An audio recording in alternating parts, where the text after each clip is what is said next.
Sir, ഈ India മുന്നണിയുടെ പ്രതിപക്ഷ മുന്നണിയുടെ നമ്മുടെ ഉപരാഷ്ട്രപതി സ്ഥാനാർത്ഥി സുദർശൻ റെഡ്ഡിയാണ്. അദ്ദേഹം സുപ്രീം കോടതിയിൽ നിന്ന് വിരമിച്ച ഒരു ജഡ്ജാണ്. അപ്പോൾ അദ്ദേഹത്തിനെതിരെ 50ഓളം സുപ്രീം കോടതിയിൽ നിന്ന് വിരമിച്ച ജഡ്ജിമാർ അവരുടെ ഒരു പാനൽ പോലെ രംഗത്ത് വന്നിരിക്കുകയാണ്. അദ്ദേഹത്തെ ഈ ഒരു റോങ് ചോയ്സ് ആണ് പ്രതിപക്ഷ മുന്നണിയുടേത്, ഇന്ത്യ മുന്നണിയുടേത് എന്നാണ് അവർ പറയുന്നത്. എന്തുകൊണ്ടാണ് സാർ ഇങ്ങനെ സുപ്രീം കോടതിയിൽ ഒരു വിരമിച്ച ജഡ്ജിയെ കുറിച്ച് സുപ്രീം കോടതിയിൽ നിന്ന് തന്നെ വിരമിച്ച ജഡ്ജിമാരുടെ ഒരു പാനൽ ഒരു റോങ് ചോയ്സ് ആണെന്നുള്ള നിലയ്ക്ക് പറയുന്നത്? അത് വിശദീകരിക്കാം. അതായത് നമ്മുടെ ജാർഖണ്ഡിൽ, അതുപോലെ ഛത്തീസ്ഗഡിൽ, ആന്ധ്രാപ്രദേശിൽ, ഒറീസ തീരത്ത്, ഇങ്ങ് കേരളം വരെ, വയനാട് വരെ നീണ്ട ഒരു കോറിഡോർ മുഴുവൻ നക്സൽ മാവോയിസ്റ്റുകളുടെ വലിയൊരു ശക്തി കേന്ദ്രമാണ്. അവരുടെ പ്രധാനപ്പെട്ട ഒരു വസ്തുത എന്തെന്ന് വെച്ചാൽ, ഇപ്പോൾ ഈ ഗാസ മുനമ്പിലെ പട്ടിണിക്കാരും പാവപ്പെട്ടവരുമായ ആൾക്കാരെ എങ്ങനെ ഒരു ഹ്യൂമൻ ഷീൽഡായിട്ട്, ഒരു മനുഷ്യ കവചമായിട്ട് ഉപയോഗിച്ചുകൊണ്ട് അവർ ഇസ്രായേലിനെ നേരിടുന്നു. വളരെ തന്ത്രപരമായിട്ട് ഇവർ പിന്നിലൊളിക്കും, അല്ലെങ്കിൽ തുരങ്കത്തിനുള്ളിൽ ഒളിക്കും. എന്നിട്ട് ഈ പാവപ്പെട്ട ഗർഭിണികളും പട്ടിണിപ്പാവങ്ങളും രോഗികളും ആശുപത്രികൾ കഴിയുന്ന ആൾക്കാരുമായിട്ട് ഉള്ള ആൾക്കാരെ ഇരയാക്കിക്കൊണ്ട് ആശുപത്രികൾക്കടിയിൽ ഉണ്ടാക്കിയിട്ടുള്ള തുരങ്കങ്ങളിൽ സമർത്ഥമായിട്ട് ഒളിച്ചിരുന്നുകൊണ്ടും അവർ പതിയിരുന്നുകൊണ്ട് ഇസ്രായേലി പട്ടാളക്കാരെ ആക്രമിക്കും. അപ്പൊ തിരിച്ചടി വരുന്നത് അങ്ങനെ ആളുകൾ നേരിട്ട് നോക്കിക്കൊണ്ടല്ല, ഏത് ടാർഗറ്റിൽ നിന്നാണോ ഇത് വന്നത് ആ ടാർഗറ്റിലേക്ക് തിരിച്ചാണ് അവരുടെ ആയുധം. മിസൈലും ബോംബും ആയിരിക്കും. അപ്പൊ ഇരകളാരാ?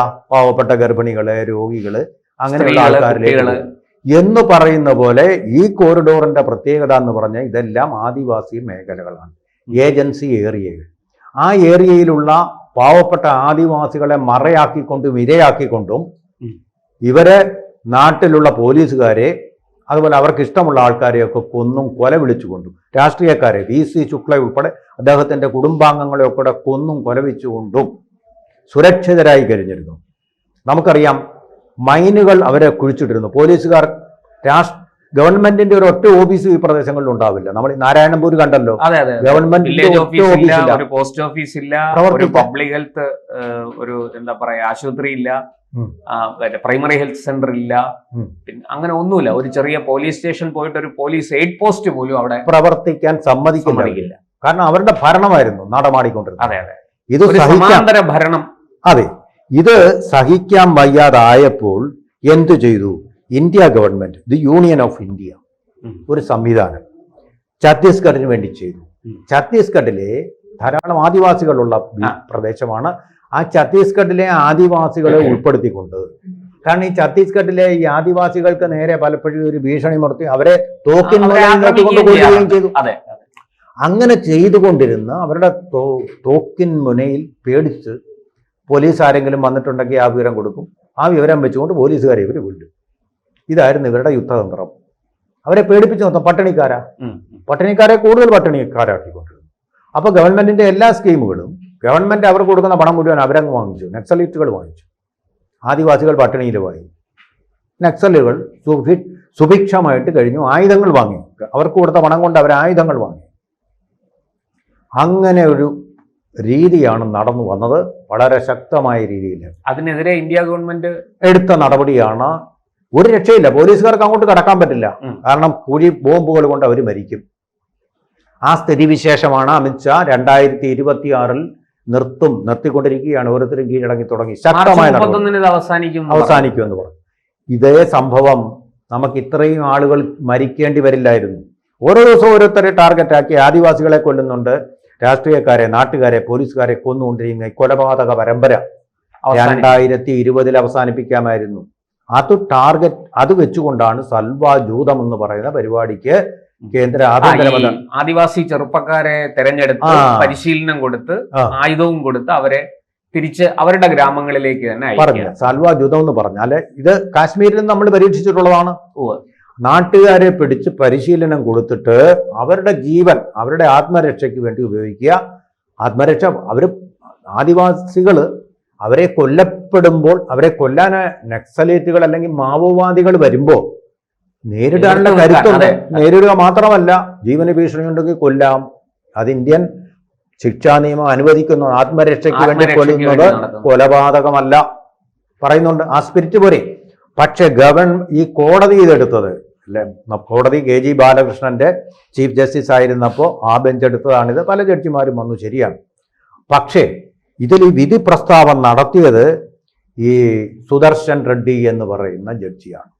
വിധി പ്രസ്താവന ഉപരാഷ്ട്രപതി സ്ഥാനാർത്ഥി ഇന്ത്യ മുന്നണി. ഞാൻ അതിനു മുമ്പ് ഒന്ന് ചോദിക്കട്ടെ പ്രശാന്തെ, ഈ ഭരണഘടന എന്ന് പറയുന്ന ആർക്ക് വേണ്ടിയുള്ളതാ? People of India. ആ പീപ്പിൾ ഓഫ് ഇന്ത്യയുടെ രക്ഷയ്ക്ക് വേണ്ടിയിട്ടാണ് ഈ സൽവാ യുദ്ധമിനെ രൂപീകരിച്ചത്. ആ സത്തയല്ല, അതാണ് ഭരണഘടനയുടെ അന്തസത്ത. ഒരു പൗരന്റെ ഡിഗ്നിറ്റി ഓഫ് ലൈഫ്, അന്തസ്സായിട്ട് ജീവിക്കണം.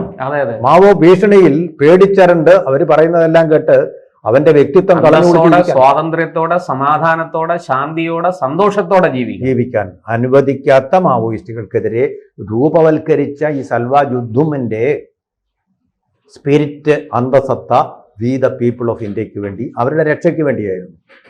അത് മാത്രം കോടതി ഉൾക്കൊണ്ടില്ല. ഈ സുദർശൻ കോടതി എന്ന് ഞാൻ പറയുന്നില്ല, സുദർശൻ റെഡ്ഡി ഉൾക്കൊണ്ടില്ല. അദ്ദേഹം പറഞ്ഞത് ഭരണഘടനയുടെ 5th schedule of the constitution എന്ന് പറയുന്ന സാങ്കേതികത്വം ഉന്നയിച്ചുകൊണ്ട് വളരെ വിജയകരമായിട്ട് നടന്നു വന്ന ഇതിനെ അദ്ദേഹം എതിർത്തു. ഇത് പ്രശാന്ത് അറിയേണ്ട ഒരു കാര്യം, കുറെ നഗര നക്സലൈറ്റുകളുണ്ട്. ഈ ആദിവാസികളുടെ ഈ മാവോവാദത്തിനെതിരെയുള്ള യുദ്ധത്തിന് തടയിടുന്ന ഇവരാണ്. Peoples union of civil liberties ഒരു ഉദാഹരണം.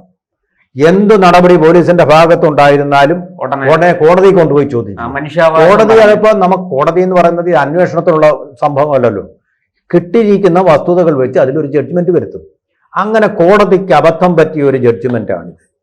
അതുകൊണ്ട് എന്താ നഷ്ടപ്പെട്ടത്? 6 വർഷം കൂടി അമിത്ഷാ ഉള്ളതുകൊണ്ട്, അമിത്ഷാ തന്നെ ആഭ്യന്തരമന്ത്രിയായി ഇരിക്കുന്നത് കൊണ്ട് നമ്മളിപ്പോ അതിന്റെ മരണമണി, മാവോയിസത്തിന്റെ മരണമണി ഛത്തീസ്ഗഡിലെ കാടുകളിൽ മുഴങ്ങുകയാണ്. പക്ഷെ വേറൊരു ആളാണ് ആ സ്ഥാനത്തിരുന്നതെങ്കിൽ സ്റ്റാറ്റസ് കോ തുടർന്നു കൊണ്ടുപോയി. മനസ്സിലായി? അപ്പൊ അത്ര സുപ്രധാനമായിട്ടുള്ള ഒരു ജനങ്ങളുടെ നന്മയ്ക്ക് വേണ്ടി ഏർപ്പെടുത്തിയ ഒരു സൽവാ യുദ്ധം, അത് ഒറ്റയ്ക്കല്ല, പോലീസുമായിട്ട് ചേർന്നാണ് നടത്തുന്നത്. അതിന്റെ കടക്കൽ കത്തിവെച്ച ആളാണ് പ്രതിപക്ഷത്തിന്റെ ഉപരാഷ്ട്രപതി സ്ഥാനാർത്ഥി. എന്നിട്ട് മല്ലികാർജുൻ ഖാർഗെ പറഞ്ഞ് ന്യായിച്ചെന്തോ, അദ്ദേഹം ഭരണഘടനയെ ഉയർത്തിപ്പിടിക്കും. ഭരണഘടനയെ അല്ല ഉയർത്തിപ്പിടിക്കേണ്ടത്, പിന്നെ ആരെയാണ്? ഈ രാജ്യത്തെ ഭരണഘടന ആർക്കു വേണ്ടി എഴുതപ്പെട്ടിട്ടുണ്ടോ അതിന്റെ ആ തുടക്കത്തിൽ പ്രീ ആമ്പിൾ എന്ന് പറയും അതിന്. ആ പ്രീ ആമ്പിളിൽ പറഞ്ഞിട്ടുള്ള ആ കാര്യം വി ദ പീപ്പിൾ ഓഫ് ഇന്ത്യക്ക് വേണ്ടിയിട്ടാണ്. അല്ല ഇങ്ങനെ ചുമട്ടു വസ്തുവായിട്ടല്ല അത് എഴുതപ്പെട്ടിട്ടുള്ളത്. അതിന്റെ സ്പിരിറ്റ്, അന്തസത്ത ഉൾക്കൊള്ളണം. അതിന്റെ ടെക്നിക്കാലിറ്റി അല്ല ഒരു ജഡ്ജി വിധി നടത്തുമ്പോൾ ഉൾക്കൊണ്ടത്. അതാണ് ശരിയായിട്ടുള്ള സുപ്രീം കോടതിയുടെ സത്യത. ആ സത്യയല്ല, പക്ഷെ ടെക്നിക്കാലിറ്റിയിലേക്ക്, സാങ്കേതികതയിലേക്ക് പോയി. അങ്ങനെ 5 വർഷം കൂടി നമുക്ക് ഇവരുടെ ഈ കൊലപാതക പരമ്പരകൾ സഹിക്കേണ്ട ഘട്ടം. 2020 തന്നെ ഇത് അവസാനിച്ചു. ഒരു ജനാധിപത്യത്തിന്റെ ഒരു അനുഭവിക്കേണ്ടി വരുന്ന ഒരുതരം തത്വപരീക്ഷയാണ്. അത്ര ഒരു തത്വപരീക്ഷ നടന്നു എന്നുള്ളത് മാത്രമേ പറയുന്നുള്ളൂ. ഈ ജഡ്ജി ചെയ്തു എന്നല്ല നമ്മൾ പറയുന്നത്.